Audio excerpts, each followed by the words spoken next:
Good morning, good afternoon, and good day to you all, and welcome to the first in this series where I will be showing you how to analyse 3 crucial quotes from each poem in the Power and Conflict series. Today, we'll be looking at 3 quotes from London, or Landan, by the beautiful man called William Blake, who is the poetical love of my life. We are going to be annotating our quotes, as always, with the 3 layers of analysis. Onions have layers, ogres have layers, and your analysis needs layers too, because if it isn't, well, it's not good enough. So let's make it amazing. Step 1. You name the method or the word type, which is of course our subject terminology, and then give the literal or the obvious meaning of that word/method.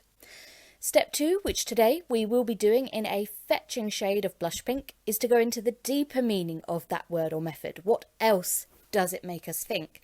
And then lastly, step 3, which is in a Wicked Witch of the West green, we must link our context / the writer's message to the poem.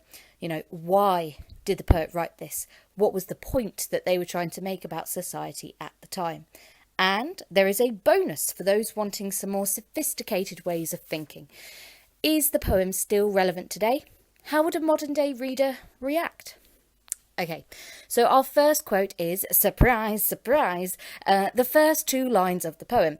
I wander through each chartered street near where the chartered Thames does flow. And I think with this very first quote, the very first word is important, that first person I. And as we read the poem, we discover it's a dramatic monologue. And the reason why William Blake does this is, first of all, it makes his tone of voice in the poem seem that much more passionate, enraged, and engaged with the issue that he's talking about, which is, of course, the need for change. What it could also suggest is that perhaps he feels quite alone in his call for change, actually, in that he is the only person noticing these problems. He is the only person willing to stand up and say that something needs to be done about it. But he feels quite alone and quite powerless in that sense. And I'm also going to underline the whole call for change in the context green, because that is the message of the poem. Next, we're going to look at this beautiful verb, wander. Now, if we look at the meaning of that word, it means just to walk, but without any purpose. It's just like you're like, oh, let's have a nice wander through the park. Let's all just faff about and have a nice time. So, you have no end goal in mind. There is no purpose to your walking. You're just wandering. And that shows perhaps that he is aware that he cannot change the problems of London, because there is this sense that he's quite powerless and that there is a clear lack of purpose to what he is doing, but he's trying. Next we're going to look at is something I'm sure all of you will have spotted, the repetition of that word charted, which means owned, kind of in the way of maps, that you would charter up and section up the map, and you say, oh, this part belongs to this rich man, and this part belongs to this other rich man. And what this does, especially with the charted Thames, the Thames being this great symbol of nature, it shows that even that was controlled by these rich and powerful men in London. Now, why is this relevant to Blake? Now we've got a link in the context. Blake is a part of the movement known as the Romantics, romantic with the capital R. Now, some people actually misunderstand what the Romantics are all about. It's not just about appreciating nature and being all like, oh, nature is wonderful, although it does come off in that way. The real thing that makes the Romantics what they are is their belief in depicting nature as true to life as possible, because who made nature? God. So if you're respecting the nature, you're not interfering and you're just capturing it as it is, then in turn you are respecting God as well. And so being a part of that romantic movement, Blake looks at, humans trying to control and change nature for their own power and their own will, and he sees that as a very negative thing. What we're also going to look at is the rhythm of this line. It is in something called iambic tetrameter. I'll try to explain this through the form that we call scanning. So with each beat of the line, you figure out, is it unstressed or stressed? So I wander through each chartered street near where the chartered Thames does flow.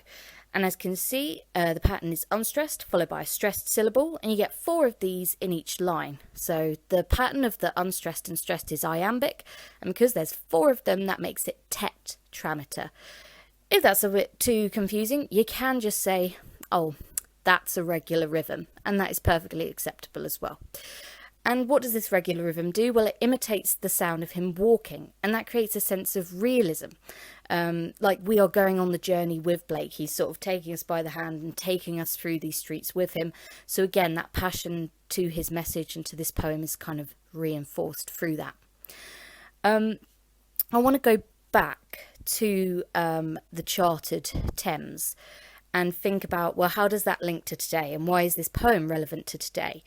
And actually it does link to the very tragic event of Grenfell, which has become sort of synonymous now with those who own and have power over certain places do not actually then take the responsibility for the care and the upkeep of those places, which led to the tragedy that came about. And if you think of it like that, well, that's kind of what Blake is saying about the charted Thames. Why does it need to be controlled by these powerful people, and yet they're not taking the responsibility? So ultimately, that leads us to our message that London falls to ruin because those in charge don't help. They just sit around owning things, and that's not good enough. Our next quote is going to be midway through the poem. Chimney sweepers cry, every blackening church appalls. Now, the chimney sweepers, that's a very obvious link to the child labour happening at the time, which was an exploitation of the pre-existing poverty, and something that we would never, ever accept today. And then the church is a symbol of religious power. Now, with this, it's important to not get them confused.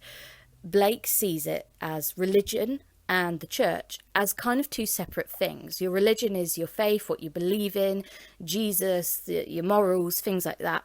And the church is just a physical infrastructure where there is a social hierarchy, even in there, with priests and archbishops, etc.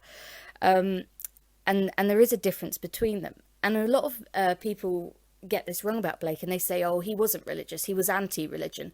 If you look at any of his paintings and any of his works throughout his life, he is extremely religious, big fan of Jesus, massive, but he was very discontented with the church and the infrastructure and the powers that worked in those churches. And he felt that the church was corrupt, and that, in the words of the Black Eyed Peas, didn't practice what it preached. Said, oh, love thy neighbour, do charity work. And yet he looked at the church with chimney sweepers right outside, living in poverty, and the church doing nothing about it. And that's essentially his message, that, doing something malignant and evil is just as bad as doing nothing and being ignorant to everything outside. And that links us to this next point. Sometimes it's just as important to look at what the poet doesn't do as well as what they do. And if we can see here, there is a lack of punctuation after chimney sweepers cry, every blackening church appalls. Normally, at the end of his lines, there is a comma or there is a full stop, but this time there is enjambment. It is just left blank. It leads on, which suggests that there is no barrier in between the chimney sweepers and the church. They are right next to each other. And it suggests that the church, they can hear the cries. They can hear these chimney sweepers, but they still do nothing about it. And they still appall William Blake and anyone who looks at it, because they are choosing to ignore and be ignorant to all of the deprivation that's happening. Next thing we're going to look at is the colour symbolism in the word blackening, which of course is like darkness, and then suggests to us the corruption of the church and perhaps it being evil as well. And what's even more interesting is that from the ing at the end, this is a present participle. It's not blackened, it's not just black, it's blackening, which suggests that it's ongoing and never ending, and the despair the church will cause, and it will just continue to get worse. And there is a distinct lack of hope about anything getting better about London. Our last quote. The youthful harlot's curse, and then I've done an ellipsis where I've cut a whole line out, blights with plagues the marriage hearse. First thing we've got to get straight is, what is a harlot? Well, it is a prostitute. And then the next thing, marriage hearse. Now this is confusing, but on purpose, because it is an oxymoron. Marriage, of course, being like, oh, happiness, new beginnings, can't wait. But the hearse being a funeral car, or a cart back then, I guess, which is of course death and endings, very much the opposite of a marriage. So we will come back to this because we got to establish some things first. We've got to establish the plural noun plagues, which suggests a multitude of illness in London, and the fact that it's plural suggests that it's on a vast extent, it's uncontrollable, and it cannot be contained. And then you think, oh, well, in this point, they're talking about the prostitutes. Oh, what plague could it be? And then it's when you realise, oh, it's STIs. And sorry, I didn't edit it in my writing, STDs as well, because they are the same. They're not the same, they're different. But anyway, you'll learn about that in PSHCE. That's a different lesson. Anyway, so the really common STD that was around at the time was syphilis. It would kill you. And because of the lack of treatment, you would actually end up with a black spot either on your face or on your neck, as a kind of saying like, oh, stay away from me, I've got the syphilis, the black death. And a really famous series of paintings by a bloke called William Hogarth, called Marriage a la Mode. Pictures up on the screen now of this wonderful series.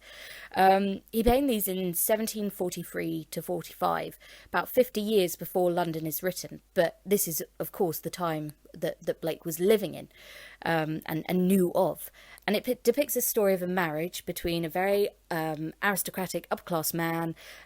He gets married, of course, not for love, but for status and wealth. And because he doesn't love her, he then sleeps with prostitutes, he gets syphilis. And then, of course, because he still needs to produce an heir to inherit all of his titles and wealth, he then passes the syphilis onto his innocent wife.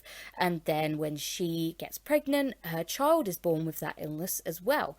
And so, and then the mother dies as well. So it's very sad, but it's very a true to life depiction of what that upper class life was like for women, which links back to the oxymoron here. So for upper class women, marriage was a death contract because they would have an unfaithful husband, they would contract syphilis, and then that would just get passed on to them. Very sad. But this perhaps could link us to another message of this poem, that the corruption of society in London all stems from patriarchal norms. It all stems from the power of men and how that leads to the ruin of everything. Because if you also think about it, the only reason the prostitutes exist is because of the desire for it from these men. Now, I'm not saying William Blake's a feminist or anything, but he could have been. Probably. He's that kind of bloke. He's that kind of guy. But I reckon that's another message of the poem. Anyway, that is it for today. Thank you very much. See you next time.